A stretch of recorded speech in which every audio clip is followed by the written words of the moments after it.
A very big hello to all my dear students. So in the extra edge, the next thing that we are going to discuss here is Humphrey Field Analyzer. We'll just know the basics of it. Not much is asked in the exams or details are not asked. It's just for your own idea. That's why I'm putting it in the extra edge section. Okay. So talking about Humphrey Field Analyzer, we all know it's a static perimetry. It's an automated perimetry. What was static? What did I explain you? That one eye at a time is of course tested. The eye is fixing on the central target. And the patient is facing a dome with multiple lights, isn't it? So he is asked to just press a button if he feels any light is on. This much I think I have explained you earlier as well. Now talking about a little bit more about its basic. So when you say Humphrey Field Analyzer, what are we trying to do? If this patient can catch hold of even a minimum light, do you realize that the sensitivity is more? So we are trying to find the sensitivity of each points in the retina and comparing it with the normal. If it is low, means there is some problem with this optic nerve and some problem in the sensitivity compared to the normal. That's why whenever you are charting the field, we always have to note down the date of birth and the age, because all these are compared with the normal age. Right. So when you say sensitivity is more, it is generally depicted in decibels. Sensitivity is depicted in decibels. And when I am saying that better sensitivity, it means I am trying to find out what is the lowest light level detected by the patient. That will be its sensitivity. Lowest light level that I can detect in this retinal point is the sensitivity of this retinal point, isn't it? That means luminosity, and of course all this testing is being done in a basic background luminance, which is 31.5 apostrophes. Okay, 31.5 apostrophes is the fixed luminosity of the background. So can we understand this way? That means that luminosity is actually inversely proportional to sensitivity, isn't it? If the sensitivity is more, I will need lesser light to perceive it. And if it is less, I will need more light to perceive it. So this basic should be absolutely clear, right? So this is depicted in decibels and this is depicted in apostrophes. So actually, if you look at it in millimeter square, stimulus size 1 is 1/4 mm square, 2 is 1 mm square, and size 3 becomes 4 mm square, and so on. Right? What we have to know, it is mainly the most commonly used stimulus size is size 3. Okay. So most commonly used is size 3, that is 4 mm square. So in macular disease, what you have to know, generally we use the stimulus size 5, right? So this is mainly when the visual acuity is less, then you may need a bigger size stimulus.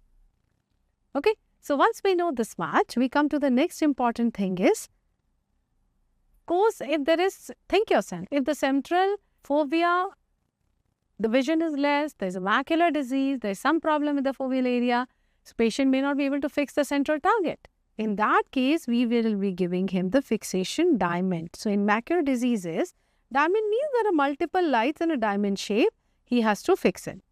Okay. So either a fixation target is a central yellow light or it can be a fixation diamond. Right. And this point I think is absolutely clear to you. Low sensitivity means I will have the values are in low decibels. And this means that higher intensity of light stimulus is required for me to see this point.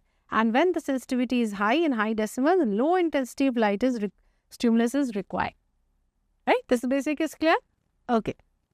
Moving further, let's quickly go to the chart now. I'm not going to go into detail of different strategies of Humphrey Field Analyzer, it's not needed.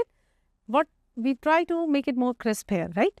Okay, so when you're looking at the chart, of course, the date of birth and age is very important. I explained you why, because we compare with the normal.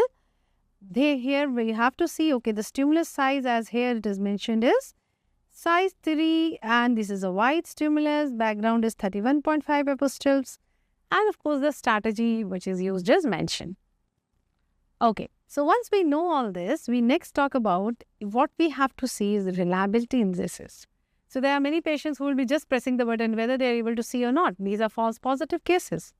Or there may be patients they are able to see but they are not very attentive to very promptly respond. These are false negative cases. So this has to be taken care of. Anything above 20% of the error is a plus minus and dicey report. And if it goes more than 33%, of course, this is absolutely unreliable. We will not accept this report, right? Okay, next we come to all these 6 charts. What are they? So the first is your numerical sensitivity plot, where in the numerical value, the sensitivity is mentioned.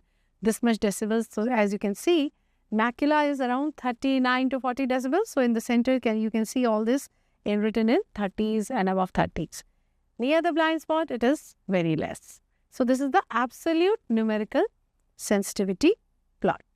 And the grayscale, this is what is the second chart? This is its grayscale. Come to the next one.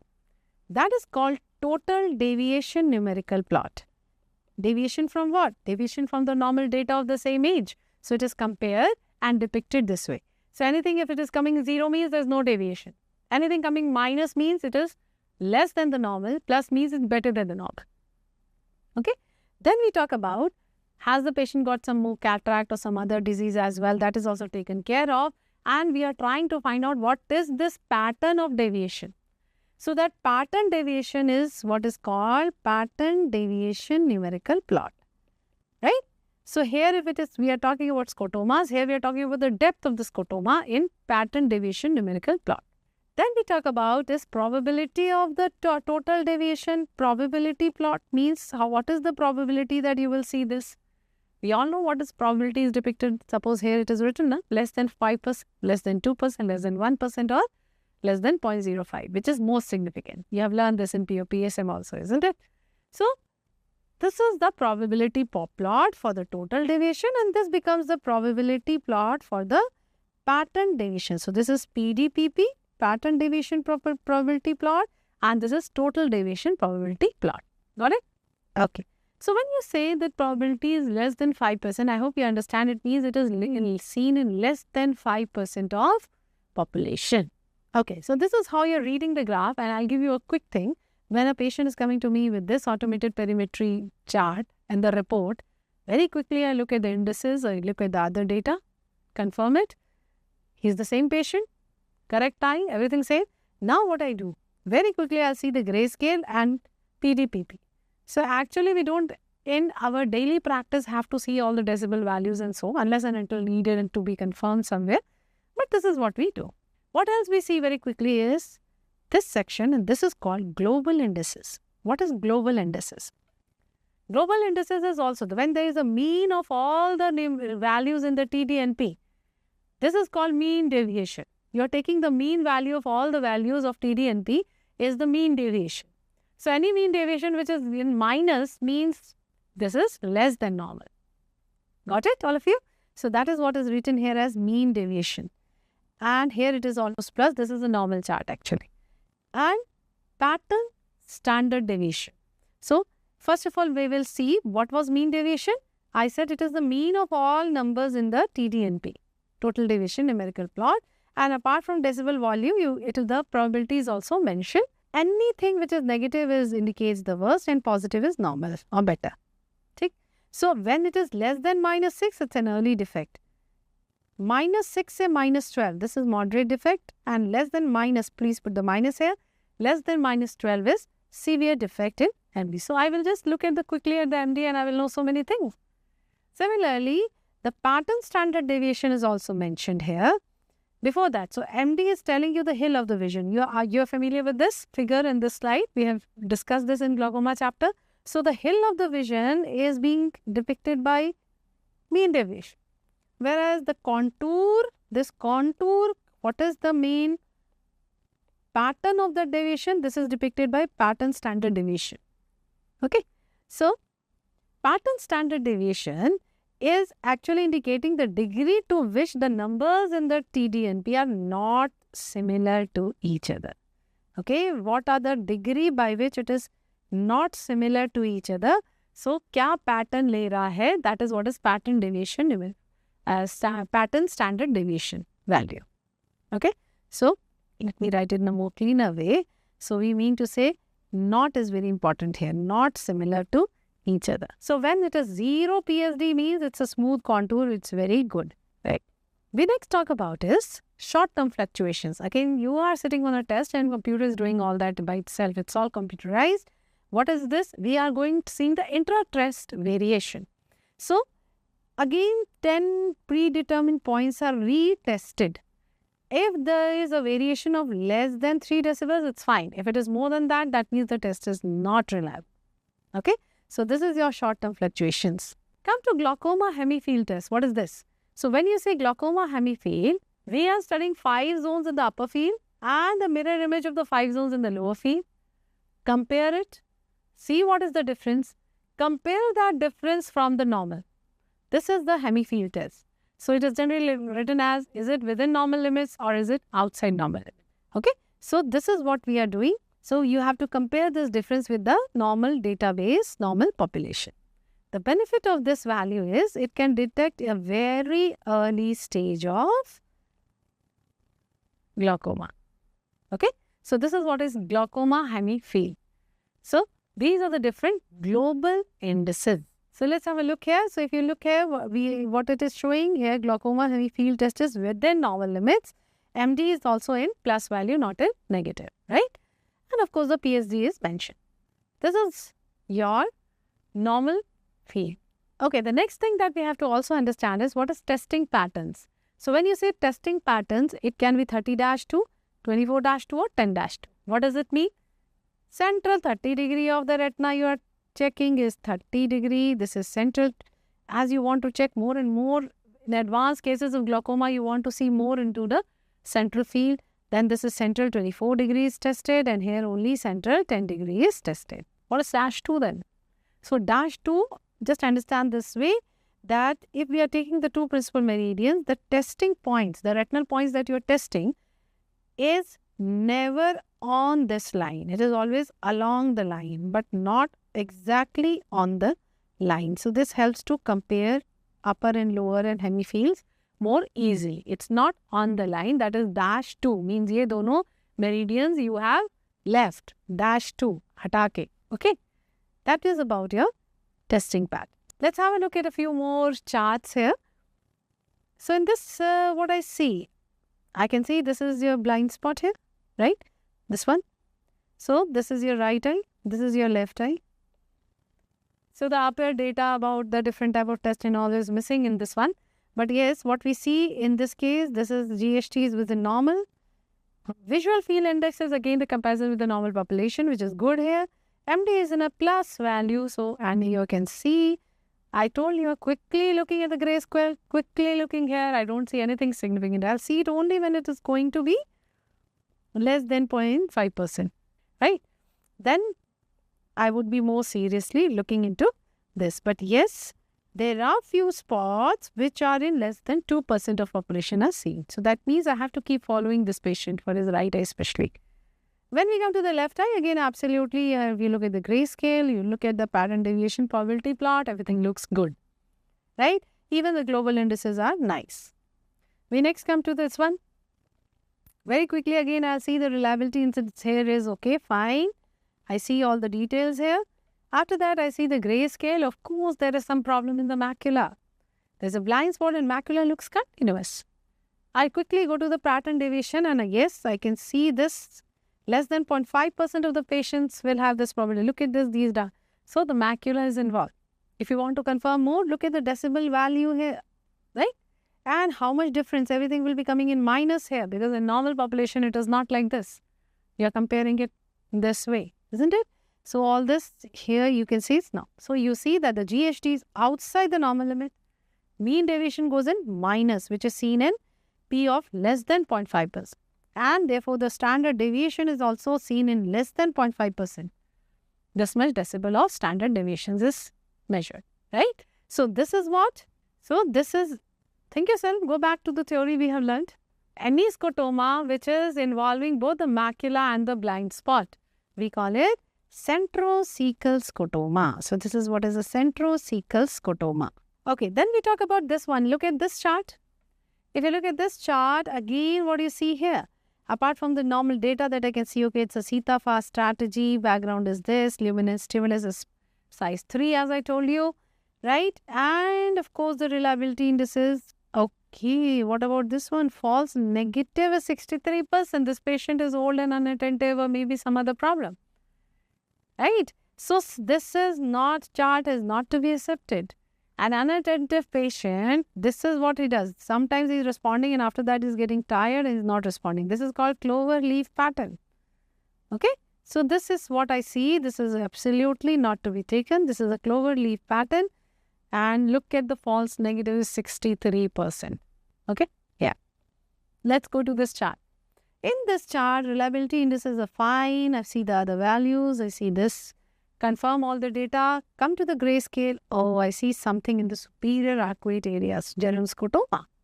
I am going to go through the probability PDPP. Yes, we see a superior arcuate scotoma here. Right? So, this is your, and of course, then you can compare the decibel values. You can see the absolute decibel values and sensitivity is so bad. Right? So, and compare even with the total deviation plot, you can have a look at this. Therefore, this is a case of germ scotoma or superior arcuate scotoma. Superior arcuate scotoma. Right? Come to this one. In this chart, what you see? In this chart, what I see again, I am going to see the reliability indices and everything looks good. I see apart from the blind spot in the grayscale, I see there is some point of lower retinal sensitivity at this area on the nasal side. When I look at the PDPP, yes, we have these significant scotomas on the side. It is on the nasal side. This is your nasal step. It's not Raynaud's nasal step. I've taught you what is Raynaud's nasal step. That is an area which is spared in the last stages of the glaucoma. But here, this is your nasal step, means the scotoma is appearing on the nasal side. Okay, let me write it more properly. So, this is your nasal step. Next, look at this chart. Everybody can tell this is your inferior arcuate scotoma. Of course, it's not a complete chart. We all know that. We are just showing you the grayscale and the PDPP. Isn't it? Right. So, this was about your Humphrey field analyzer. This is how you're going to read the chart and what is its significance. Okay, so the next thing that we are going to discuss in Extra Edge is your OCT images. We all remember OCT, optical coherence tomography. We have learned this, that this optical coherence tomography is based on the principle of interferometry, right? Mainly it uses light waves, and that is why it will be a problem if the media is hazy, right? Because these are not sound waves. Okay, so optical coherence tomography or OCT is mainly taking the cross-section, right? And studying it, the cross-section of the retina and studying. This much we have earlier also we have discussed this. Now coming to in glaucoma, we are talking here about how to read these OCT images when we are taking it in respect to glaucoma. So what are we actually studying in glaucoma? In OCT, what are the things that we see? Okay. So first important thing, of course, as you know, your glaucoma is thinning of the neuroretinal rim, damage in the nerve fiber layer, there are slit defects, wedge-shaped defects, there is of course basic pathology is apoptosis of the ganglion cells. So we are taking three things. One is the retinal nerve fiber layer thickness. Now here what is happening is the machine is going to assess a peripapillary, suppose this is the optic disc, it is assessing a peripapillary area around this optic disc which is spanning till 3.45 mm. And after scanning this, it is mainly taking serial A scans. So here it is taking serial A scans to assess the retinal nerve fiber layer thickness. Got it? Okay. Then we talk about the next thing that it is doing is assessing the optic nerve head. When you say optic nerve head analysis, of course, we expect so many changes in the optic nerve head. How does the machine analyze this? Mainly, we are talking about your thickness, assessing the thickness of neuroretinal rim. And thickness of neuroretinal rim, how does it do it? So, first of all, it identifies the Brooks membrane which separates the choroid from retina. Start thinking about your layers of retina which I have taught you. So, from there till internal limiting membrane, wherever the RP is ending, the machine is going to recognize further as Brooks. So, from Brooks membrane, the measurement it takes is from the Brooks membrane till internal limiting membrane. Till the internal limiting membrane. This is how we are measuring the thickness and how we are analyzing, the optic nerve head. Okay, the third thing is macular analysis. Why macular? Why are we going to the macular area to analyze anything there? We are talking about your glaucoma. And why macula? Because mainly glaucoma is apoptosis of ganglion cells. And ganglion cells is everywhere single layered. In the macular area, it is 3 to 4 layers thick, isn't it? So, we are talking about this thick layer. So, we can assess the ganglion cell at the macular area to the best, isn't it? So, here we are mainly studying the ganglion cell complex. What do you mean by complex? It's dendrites, it's cell body and axons. So, when you say dendrites, what does it mean? Internal, outer plexiform, this is inner plexiform layer is the dendrite. Then ganglion cell layer. And what is the third layer it will assess? Is your nerve fiber layer. For the axons of the ganglion cell is nothing but nerve fiber layer. So, this ganglion cell complex is being assessed in macular analysis by the machine. Got it? So, if we know this much basics, now very quickly, not too much in detail we have to go, we will very quickly see how to read the chart of an OCT.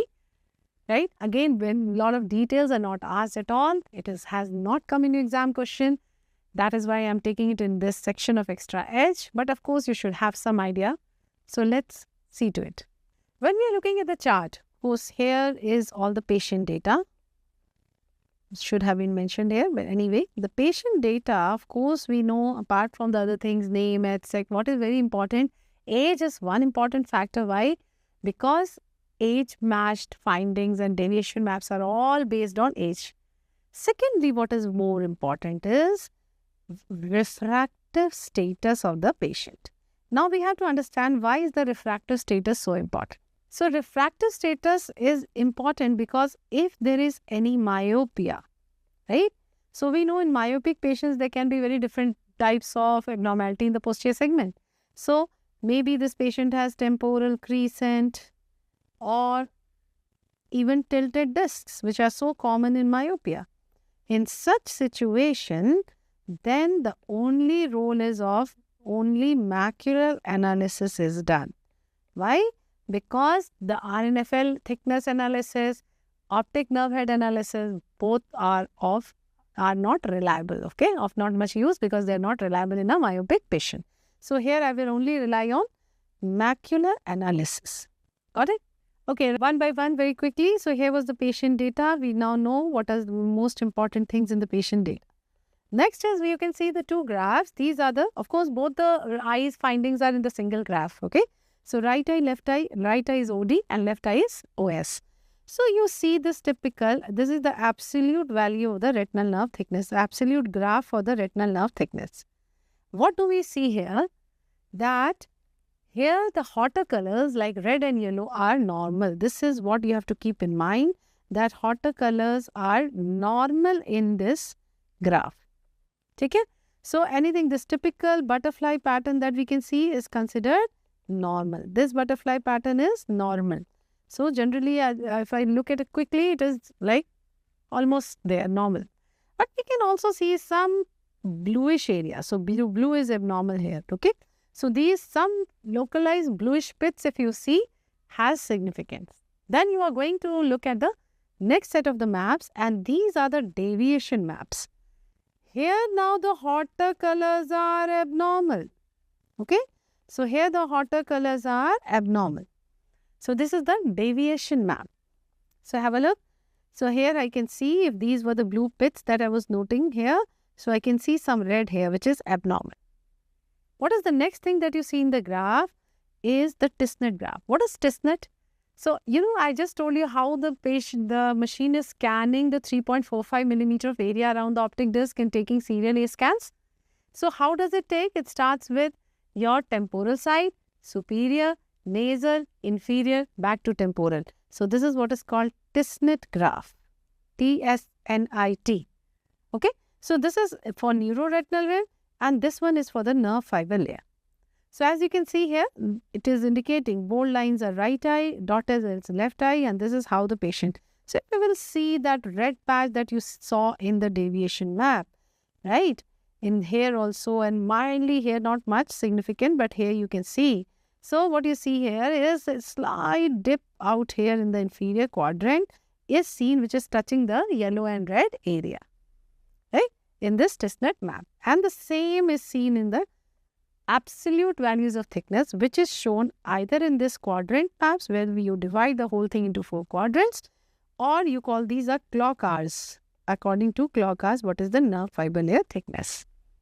So generally, because everything is color coded, we don't need to mark it up, but you should know that the average, the nerve fiber thickness, which is considered as normal, is around 75 microns to 107 microns. Right. So once you know these graphs, and of course, the same way we are also taking the neuroretinal rim thickness.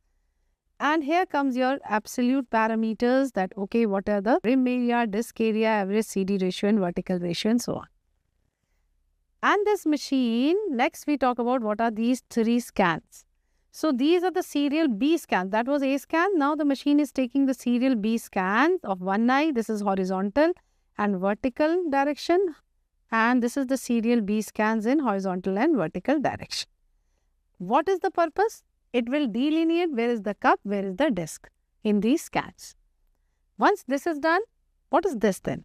This is a circular tomogram. This circular tomogram is actually giving you the reliability of the test, because it will tell you that, okay, the slicing and segmentation by the machine was uniform and smooth, and this report is reliable and can be relied on. If there is any problem in the smoothness of this tomogram, that means during the test there was some glitch. There was some problem with this algorithm, and therefore we will have to repeat the test. Got it? So these are the scans that you should know. These are the way we have to see it. And of course, when you talk about reliability of the test, it is not only these circular tomograms. We have to also keep in mind about signal strength is depicted by the machine, and for his eyes, it is generally around, it should be 6 or above. If the signal strength is also not enough, we will not consider that report and we will not try to read it. Got it? Yes. So hope you are clear with now what is this OCT image telling. And of course, if a macular analysis graph is separate, and in macular analysis graph, again, the hotter colors in the absolute value will be normal. But when it is a deviation map, these hotter colors are abnormal. Okay, the same way it is shown.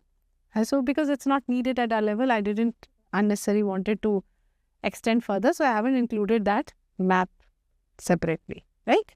Okay, that was not needed. Just have a quick idea about these images, and this is what you have to see, right? Okay, so next that we are going to discuss is how to do the use Jackson's cross cylinder, what it is and what is the process of using it to titrate the power and access of the cylinder. So you all have any idea what is Jackson's cross cylinder? So it's a combination of either minus 0.25 and plus 0.25 in the two principal axes, or it is a combination of minus 0.5 and plus 0.5, right? So, and what is the role of JCC? You have done a refraction in a patient. Suppose you have given him some cylindrical power and access. We need to recheck it, counter check whether it is accurate or there are some minor changes needed. This is beautifully done with JCC. So let's see how to go about it. First of all, let's think here. Do you realize that when you say minus 0.25 and plus 0.25 in prescription, how do you write it? It can be either minus 0.25 with plus 0.5 at 90 degree, or it could be plus 0.25 with minus 0.5 at 180. We have revised our retinoscopy. Same for 0.5. This is how we are giving the prescription, isn't it? So what did you observe here? That the spherical is always half of cylinder with opposite side. So in many books, when you're reading about JCC or trying to ponder what it is, sometimes you get confused and start mugging it up. Don't mug it up. It's a combination of this, and when you put it on a retinoscopy or you put it on the prescription form, what you see is that the spherical is half of the cylinder with opposite side. Hope it's clear? Okay, so how to use it? When we are actually, suppose, let's start with an example. You have a patient with the prescription of minus 2 diopter spherical, minus 1 cylinder at 180. I hope you know this is spherical and that is cylinder at 180. So now you put that in the trial frame. Minus 2 diopter spherical and minus 1 at 180. Occlude one eye, right? After this, we have to know that when you have to titrate the axis, it is done with 0.5. And when I am titrating the power, checking the power, it is with 0.25. Okay? Because axis change cannot be appreciated if I am using very minor number. Therefore, we do it with 0.5 JCC. Power calculations and titration, 0.25 JCC. So we start with the axis. And did you also notice that the angle between the handle of JCC and its axis, which is marked here, is 45 degrees. When I am doing the axis correction, I will keep the handle parallel to the patient's axis. Here, what is the patient's axis? 180. So what I do here, what I'm doing is, I will put this 0.5 wala at 180. Now I'm flipping. I will ask him or her, this is clear, or after flipping, this is clear. Suppose the patient says, suppose in this position, patient says it's more clear. Now, if you will look here, if it is in this position, patient sees clear, move because the axis is given in minus. So you are going to move, the cylinder is given in minus, isn't it? So move or rotate the cylindrical lens towards the minus axis. Had it been given in plus, we would have rotated in the towards the plus axis. But here in this position, where is the minus axis? It is more on that side, isn't it? Towards 170, 160, right this, right? So I am going to do what? I will just after this rotate, look at it, we are rotating 10 degrees. Now I am keeping the handle on the new axis, parallel to the new axis, that is 170 degree. I am keeping it. Now again I ask which flip is clear. And again, if this is the flip which is clear, I will again rotate further 10 degrees, right? And now I again put the handle parallel to this new axis. Now when I flip, the patient may say, okay, both flips are equal. So this becomes my final axis. And what is that final axis now? It will be 160 degree, right? Now we will talk about power. Power calculation by 0.25. In this time, pay attention, the axis is parallel to the patient's cylindrical axis. This time not the handle. So I keep axis on axis like this, flip and see which position is better, right? Suppose the patient says this position is better. What plus or minus, which one is on the axis? At this position on the axis is minus, right? And look at this, at this position it is the plus axis which is on the axis. So which position of JCC one is seeing clear? If both flips are equal, then of course the power is same. But if it is minus cylinder on the axis, then you add minus algebraically. How much minus you will add? It is 0.25 because we are using a 0.25 JCC. Okay. And it's so, if I use, or it could be the third scenario with the plus cylinder, it is better. So one by one. If both flips are equal, this is the same prescription. If minus it is better, I will add minus 0.25. So what will be now my final? See, now I am adding minus 1.25 on the trial frame. Once I did this, again I am going to put the JCC axis on axis and flipping to see, is this clear? If both positions are now equal, what becomes my final prescription? It is minus 2 and minus 1.25 at 160 degree. We come to the next scenario. Okay, it was the plus axis when the plus cylinder that it was better. In that case, what do you do? In that case, what will be the cylindrical power? It will become 0.75 and the final prescription will be minus 2 and minus 0.75 at 160 degree. When you will put this, now again you flip and the patient is going to say, now both the positions are equal. So both the positions are equal means the number and axis now, the number is correct. So you first titrated the axis, then you have titrated the number, and this is the accurate prescription for this patient, right? Okay, so next we are going to discuss about astigmatic fan. Now what is astigmatic fan? It is nothing but a series of radial lines, okay? So this can be at the, like just the rays of the sun. This is how it is described. It is there in the Snellen's chart. And these are of course equally spaced. I am not able to make that equally spaced from 0 to 180 degree. Here I am drawing it. So this can be at an interval of around, either the two lines are at an interval of 10 degrees or 15 degrees or 30 degrees. These are the three designs of astigmatic fan. Let's understand what we do in this test. So you want to you are trying to find out the amount of astigmatism or titrate the amount of astigmatism in this patient, right? Whether the axis and the power is correct or not.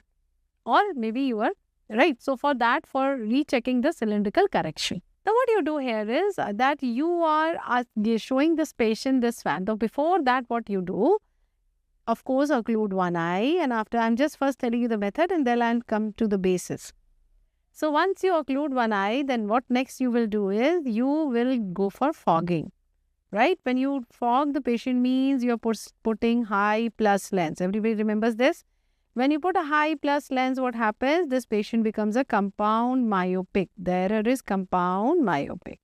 Now when the error is compound myopic here, what happens next? Now, once you have done this fogging, I will just explain you later what happens next. Let's come to the method. You did the fogging. Now you ask the patient, tell me which line is clear. If the cylindrical correction is all good or there is no astigmatism, say all the lines are clear. But suppose he says any one line which is more clearer than the rest, we are going to take the cylinder perpendicular to that line and start putting this cylindrical power. Suppose he says 180 line is more clear. So I put the cylinder at 90 degree. I can start with 0.25, 0.5, 0.75, right? And keep titrating till he says that all the lines are clear. Okay? And if you overcorrect, the opposite just perpendicular to the axis will start getting clearer. If you overcorrect a patient, suppose he says horizontal is more clear, and you have titrated, you overcorrected it, now he will say vertical is more clear. That means you have to decrease the cylinder. Got it? So anyway, whatever axis he says, okay, this is now at this point, whatever power of the cylinder, he says that all the lines are clear. This, here you will stop. And now you slowly start decreasing the amount of fogging with plus 0.25, less, till he sees absolutely clear. That will be his exact prescription of glasses. Got it? So this is your astigmatic fact. So, once we know this, let's also understand the concept behind it. So, suppose your patient is a compound hypermetropic like this with one image, vertical image. This is your horizontal one. When you did fogging and you added a sphere, you made him compound myopic. Now, the images are focused in front of the retina. What was the next step? Which line is clear? In this case, it is 180 degrees clear. So, you put perpendicular to 180 degree. Understand this way. When the horizontal line is clear, actually the horizontal image is nearer to the retina. That means we have to work on vertical image which is still quite in front of the retina. When you are working on that vertical image, go back to your Sturm's conoid concept which I taught you, that if the horizontal meridian is focused, it will make a vertical line. Rays from the vertical meridian where it is focused, it forms a horizontal line. So here it is a vertical line means horizontal meridian pe kaam karna hai, okay? So that means if that is so, if I have to give power to the horizontal meridian, my axis has to be vertical. Axis is opposite to the power. This is clear? I've taught you when I taught you about spectacle prescription and what is a cylindrical lens. You remember that? Okay. So now when there is a horizontal line, this is the reason. Because I have to work on this vertical, I will have learned that we will always give the corrective cylinder perpendicular to the line where the patient sees sharpest. In this case, in this example, it is horizontal line. Therefore, I am going to give a cylinder which is at 90 degree and I keep increasing the amount of cylinder till the patient's vision is, till the patient will say that all lines are now clear. When all lines are clear, what is happening? This vertical is coming nearer to the retina and finally making a point focus. But still, ho sakta hai, patient is still myopic and therefore we start decreasing this fogging so that when you are lessening the plus lens, or you can say in other words, you can correct this myopia by giving a concave lens, and of course, whatever it is, or you can just decrease the fogging, lessen the plus lens, and wherever the patient is seeing the best, it will be the prescription. Okay? Either you express it in this way or this. So this is what is all about concept of astigmatic fact, right? Nobody is going to ask you in detail about the concept. Just have an idea how it is used and what it is. Okay? A very quick recap here. Compound myopic, when you use fogging and plus lenses, it becomes compound myopic. Initially it was, compound hypermetropic becomes compound myopic. What next? Because the horizontal line is more clear, vertically cylinder कर डालोगे तो क्या होगा? This vertical line is going to come closer to the retina now, and it forms a point focus, but it is still in front of the retina. So you keep decreasing the fogging, or you add concave lens to correct it. So finally, when you decrease the fogging, what you are doing in your process? It's like adding concave. So you don't get confused. You just decrease the plus. है ना? So when the power is going to be lessened, this point will be focused now on retina. Okay? Either way, you have to understand. Right? This is what is astigmatic phantom. So whatever is the best image in the vision in this patient on the Snellen's chart, that will become his final prescription. Okay. The next thing that we are going to discuss is another investigation, and that is your pentacam. So let's first talk about, we are talking about corneal topography. Pentacam is of course a machine. So we are talking about corneal topography is a method of assessing the curvature, right? Now you can assess the curvature of both anterior surface, or if you are only doing anterior surface, this is topography. And if I am going for both anterior and posterior surface, when you take a cross section of it, that is called tomography, isn't it? So pentacam is mainly a method to go for a corneal tomography, where we are taking the cross section of the cornea, isn't it? Okay. So when you talk about topography, so we can say that there are three main mechanisms. What are the three main mechanisms? First, of course, is based on Placido's disc. We all remember Placido's disc, concentric white and black circle, and when you show it on the patient's cornea, it forms a uniform circle on the patient's cornea. If the cornea is regular. If it is not, then it will not.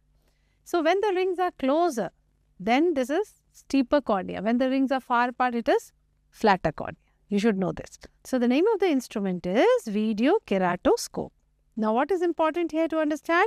Everything is based on reflective technology, where these patterns are reflected on the corneal surface.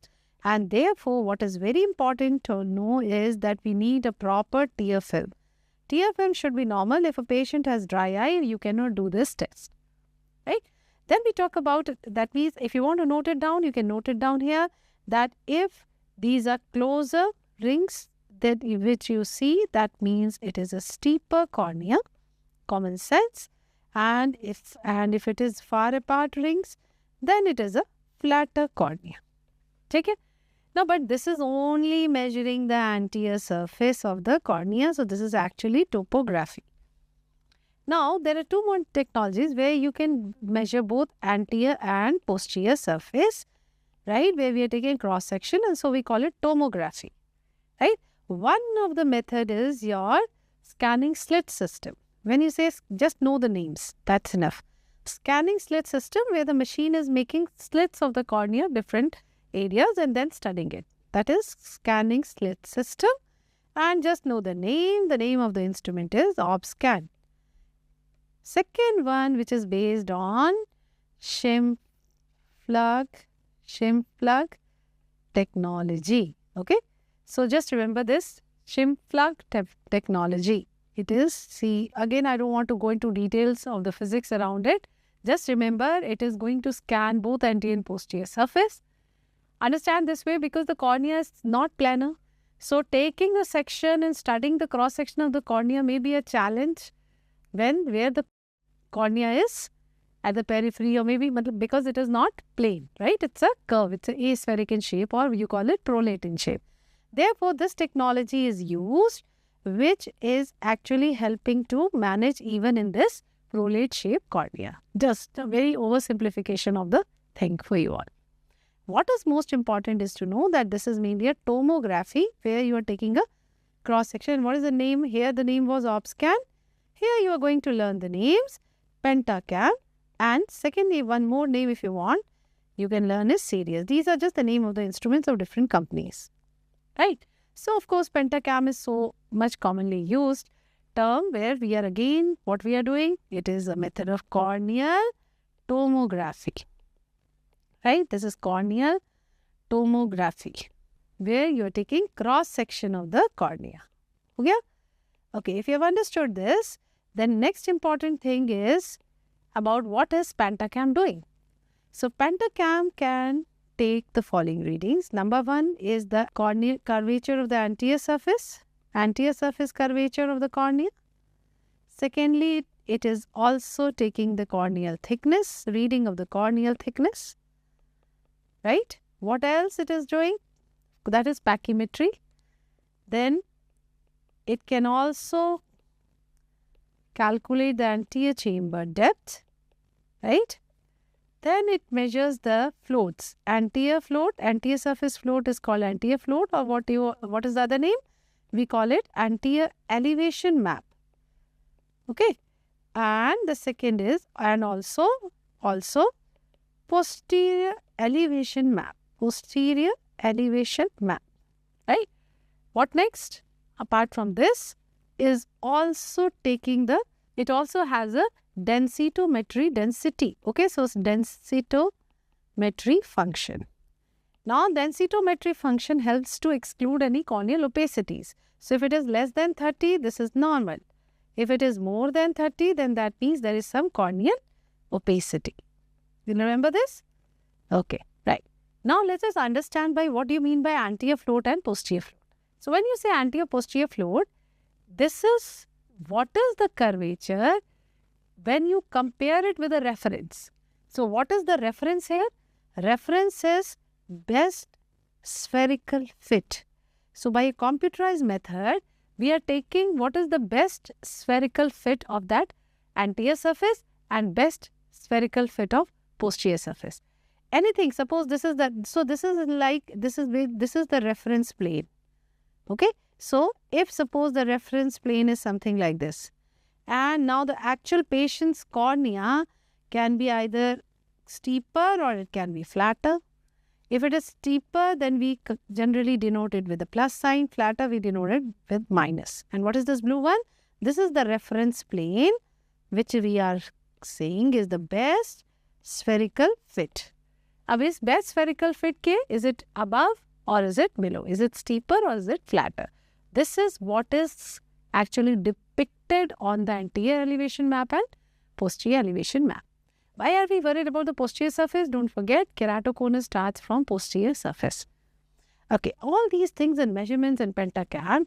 So, if you talk about the main uses of corneal tomography and topography, this is done mainly to screening and monitoring of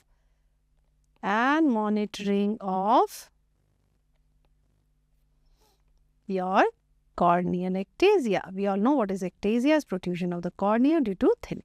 Now, this corneal ectasia, if you think of what can be the different conditions, we can, of course, we are talking first about keratoconus, its monitoring and screening.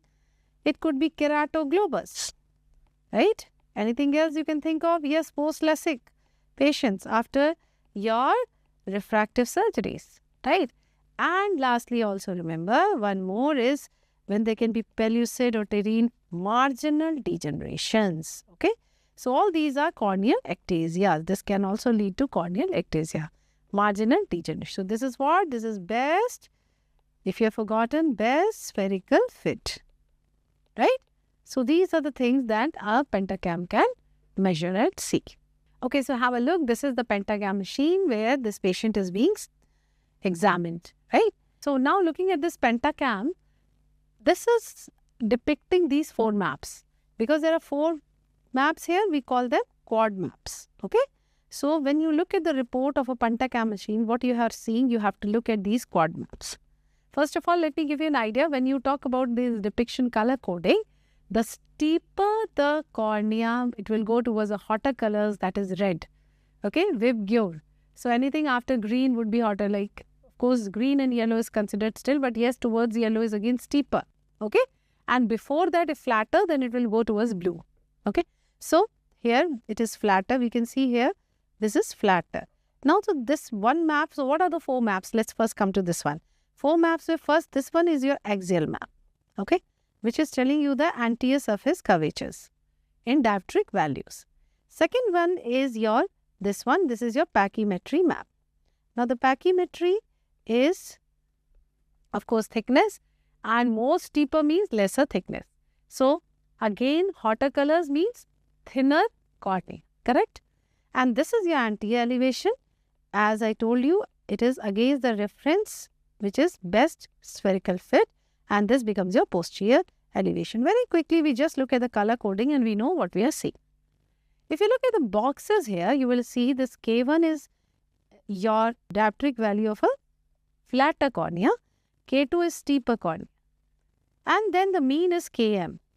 What is QS? It's written here QS. Few things I'm telling you may not know everything in detail, but yes, few things are important.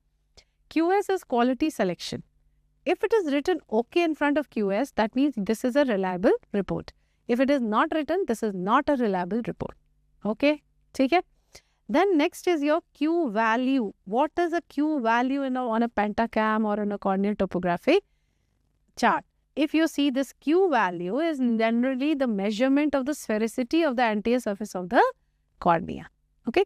Or sphericity of the cornea, you can say both anterior and posterior. Here it is the back of the cornea and this is the front. So it is the measure of the sphericity of the cornea. So talking about the sphericity of the cornea, what are the Q values, how it is depicting? Let's have an idea here. Right. So when you say the Q value is the measure of sphericity of the cornea, that's what we are saying? Okay. So what you have to know here, that this Q value in a corneal tomography map, if it is not 0 to -1, this is considered normal. Okay. If it is going up more than 0, this is, so normal means aspheric cornea, what you call prolate cornea, prolate shape. And if it is more than 0, that means it's going to be more than 0. You understand what I mean? +1, +2. Then this is what is flatter cornea. And flatter cornea, that is what we call it as oblate cornea. And if it is going to be less than -1, right? So it is going in the less than -1, -2, -3. Now this is your steeper cornea, and steeper cornea is called hyperprolate. This is hyperprolate. So any value of less than -1 means this is a height, there is corneal ectasia. That is important. Any value of less than -1 means there is corneal ectasia. Got it? Okay. If we have a look at this pentacam report, what do we see? Very quickly, if you look at it, you can see this all red, which is all steeper cornea. And it is, if this is the whole cornea, it is more on the inferior side. This is typical of keratoconus, right? So what can you see is a steeper cornea here, and this cornea is thinner at the center here. Similarly, you see that the anterior elevation and posterior elevation maps are not in the, you don't see the green there, right? So there is a problem here, right? So this is about these maps. I just don't want to complicate much, but here you can also, giving you one more small thing to know, there's one K max value. So whenever you're looking any pattern on the axial map, next thing that you do is you look at this K max value. Can you see it here? This is the K max value. Anything more than 50 means there has to be corneal ectasia and it is a problem. So here it is around 88. Take it? Okay, we come to another one. One more. Look at this one. In this, can you see this is a bow tie appearance? Right? So this bow tie appearance is typical. That means one axis is steeper than the another. And this is typical of regular astigmatism. Right? So this is the way we are going to read the charts. So very quickly, if I revise with you, there are 3 ways for corneal topography. If you are taking only anterior surface, it was based on Placido's disc. Otherwise, if you are taking a section and a cross section of this is called tomography. We can do it with OBSCAN or with pentacam. Talking about pentacam, which is more important, which is based on the Schimfleck principle of taking the pictures. And in this, what you are seeing in this cross section, we can measure the anterior surface of the cornea. We can see the corneal thickness, anterior chamber depth, anterior elevation maps, posterior elevation, which is nothing but measurement against a fixed reference, which is the best spherical fit. And of course, we can also sometimes see the density and know whether there is any corneal opacity. And pentacam is generally depicted with these 4 charts. One is the axial, one is the pachymetry, and the 2 elevations, anterior and posterior elevation maps. And very quickly, we should know how a regular astigmatism looks like. It's a bow tie appearance. How does a keratoconus look like? And And of course, here this is just a normal map. Everything looks like more in a normal limit. Okay? So, almost in the normal limit, right? So, this is your corneal topography. This much is enough for you to know for your pentacam.